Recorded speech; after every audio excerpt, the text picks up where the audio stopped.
খবরদার আপনি আমার কাছে আসবেন না। আপনি আমাকে ছোঁয়ার চেষ্টা করলে আমি ফ্যানের সাথে ওড়না পেঁচিয়ে নিজের জীবন দিয়ে দিব। প্লিজ আপনি শান্ত হন, আমি আপনার গায়ে হাত দিচ্ছি না।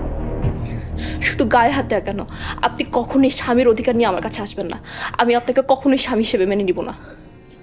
মেনে না নিলে বিয়ে করলেন কেন? আপনি বিয়েতে রাজি না সেটা তো আগে বললেও পারতেন। আমার বাবা মা আমাকে বিয়ে করতে বাধ্য করেছে। কিন্তু আমি তো জানি আপনি নিজের সম্মতিতে আমাকে বিয়ে করেছেন। আপনি কি বেকুব নাকি?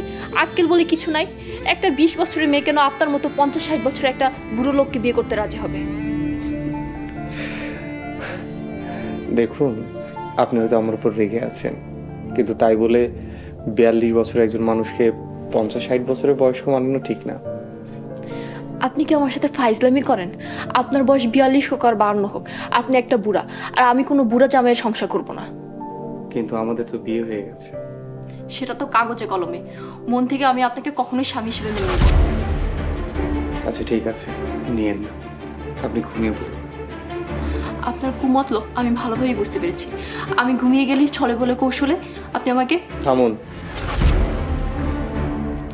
একবার কথা বলা শুরু করলে তো আর থামতেই চান না। আমি বয়স্ক হতে পারি, কিন্তু তাই বলে আত্মসম্মান বোধহীন এবং রুচিহীন না।